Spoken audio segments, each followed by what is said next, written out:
तुम्हारा भी कोई ऐसा दोस्त तो जरूर होगा जो कि एग्जाम से पहले कम पढ़ के आता है बट फिर भी एग्जाम के अंदर मार्क्स बहुत बेहतरीन लेकर आता है। और तुम्हारा कोई ऐसा भी दोस्त होगा जो कि एग्जाम की रात को बैठकर बहुत कुछ पढ़ता है, सारी चीजें पढ़ने की कोशिश करता है बट फिर भी जब उसके रिजल्ट आते हैं तो बहुत कम होता है। तो आखिर इन दोनों स्टूडेंट्स के अंदर फर्क क्या था? तो फर्क था आंसर राइटिंग स्किल्स का।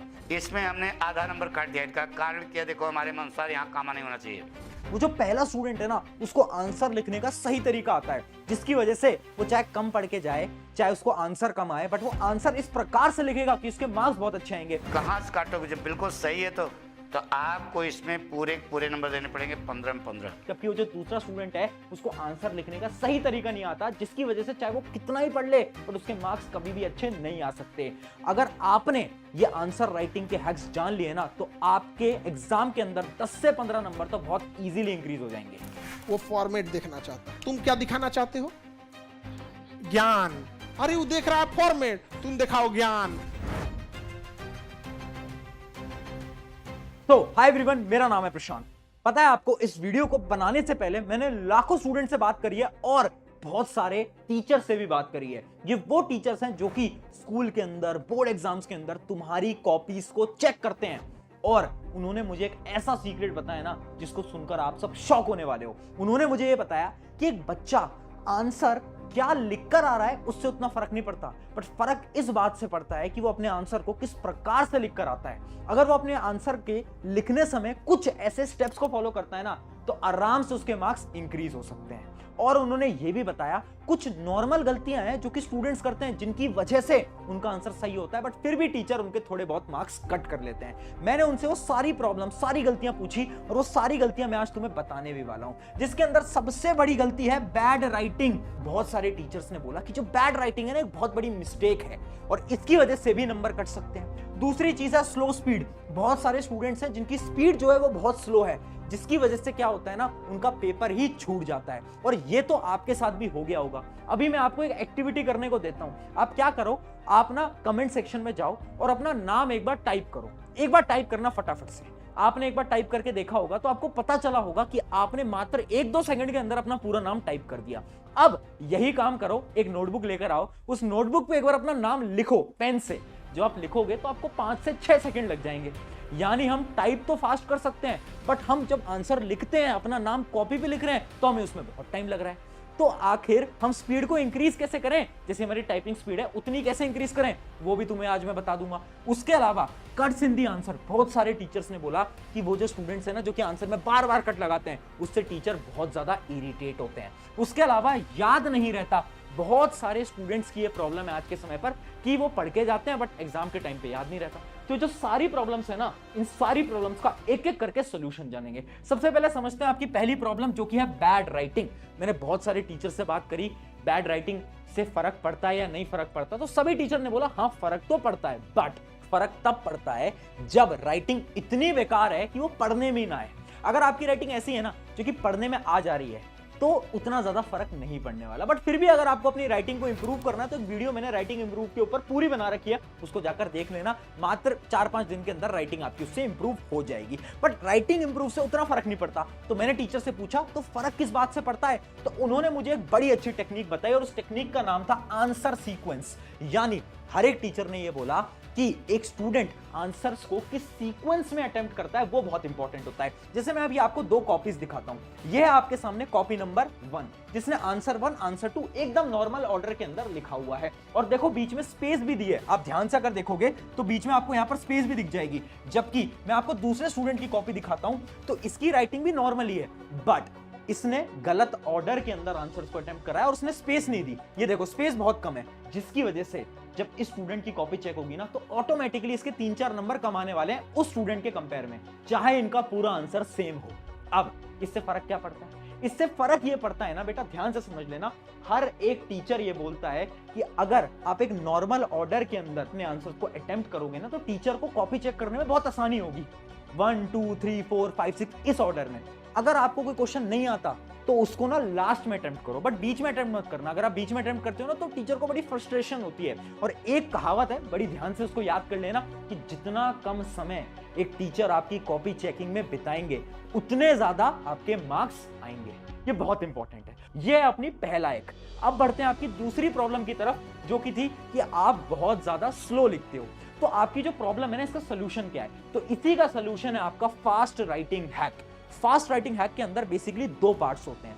पहला आपका पार्ट है कुछ hand warm up exercises. Hand warm up exercise ये क्या होता है? देखो, इमेजिन करो 9 बजे आपका एग्जाम है। अब आपको क्या करना है, एग्जाम से आधे घंटे पहले आप एक नोटबुक तो रख ही सकते हो अपने पास, एक रफ पेज तो अपने पास रख ही सकते हो, और पेन तो आपके पास हो गई।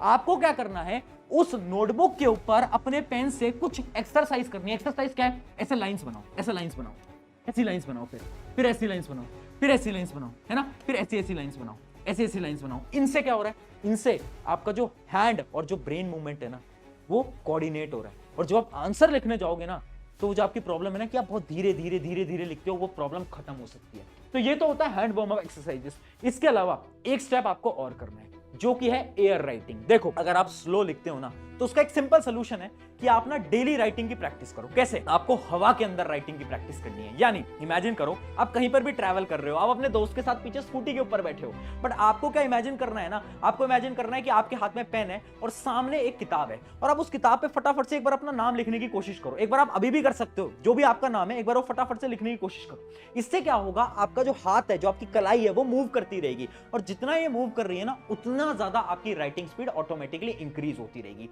तो राइटिंग स्पीड अगर इंक्रीज करनी है, दो सिंपल स्टेप्स हैं। एक तो है वार्म अप एक्सरसाइजेस, दूसरा है एयर राइटिंग। कभी कभार एयर राइटिंग करने की ट्राई करा करो, उससे आपकी राइटिंग स्पीड ऑटोमेटिकली इंक्रीज हो जाएगी। अगर ये ट्राई करा तो जो प्रॉब्लम है ना कि पेपर छूट जाता है, कभी नहीं छूटने वाला। इसके बाद ट्राई करके देखना। अब बढ़ते हैं आपकी अगली प्रॉब्लम की तरफ। अगली प्रॉब्लम आपकी ये थी कि बीच बीच में बहुत सारे आप कट्स लगाते हो। आपने भी नोट करा होगा कि आप बार बार हर बार कट्स लगा रहे हो, और टीचर जो होते हैं जब वो कट्स देखते हैं ना, तो बहुत ज्यादा इरिटेट होते हैं, क्योंकि उनके लिए क्या है ना कि जब भी आप एक आंसर को कट करते हो, उन्हें लगता है कि यार बहुत बेकार स्टूडेंट है, और वो आपके मार्क्स वहां पर कट कर सकता है। बट उसी का मैं एक आपको सोल्यूशन देने वाला हूं, वो है लॉन्ग आंसर हैक।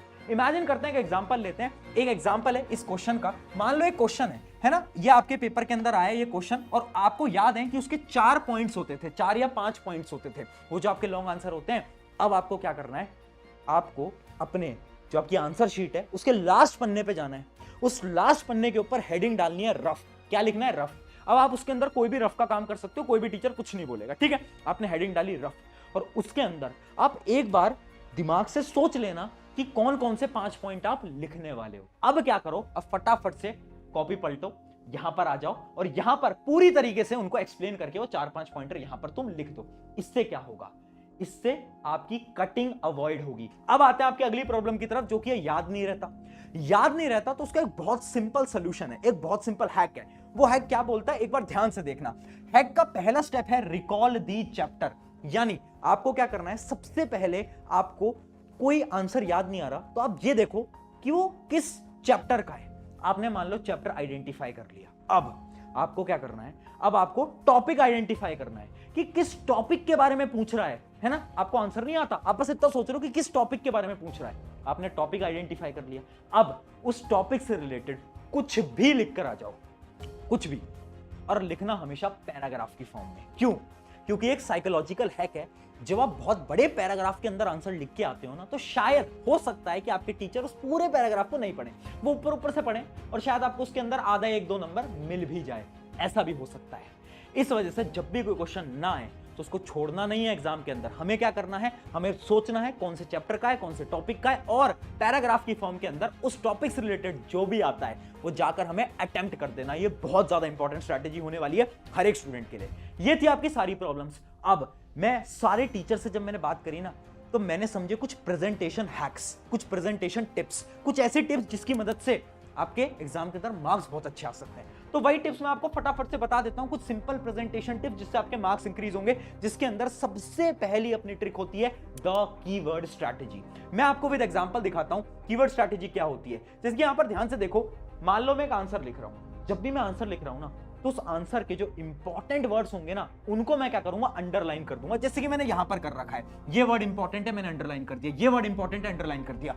इससे क्या होगा, जब भी कोई एग्जामिनर आपकी कॉपी चेक करेगा, आपके टीचर आपकी कॉपी चेक करेंगे, तो उनका सारा फोकस जाएगा अंडरलाइन वाले वर्ड्स पे।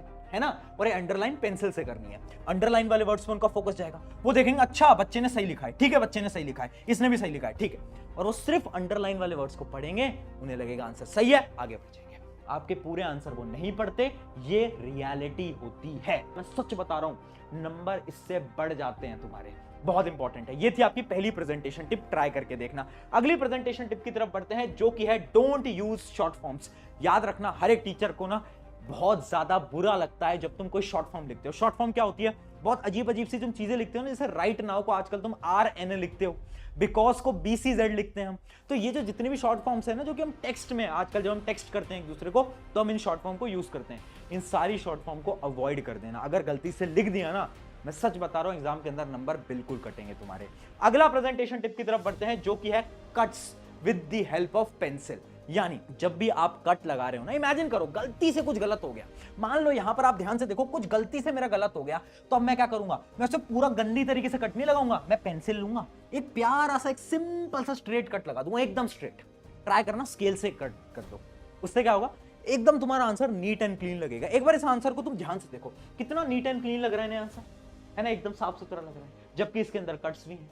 यानी जब हम कट्स लगाएं, अगर हम पेंसिल की मदद से लगाएंगे ना, तो ऑटोमेटिकली क्या होने वाला है, हमारी जो नोटबुक है, जो हमारा आंसर है, बहुत बेहतरीन दिखने वाला है। अब बढ़ते हैं हमारी अगली प्रेजेंटेशन टिप की तरफ, जो कि है न्यूमेरिकल हैक। देखो, तुम मैथ्स जैसे सब्जेक्ट को तो अटेम्प्ट करते ही होगे, फिजिक्स जैसे सब्जेक्ट को अटेम्प्ट करते ही होगे, तो उसके अंदर एक स्ट्रैटेजी बता रहा हूं मैं।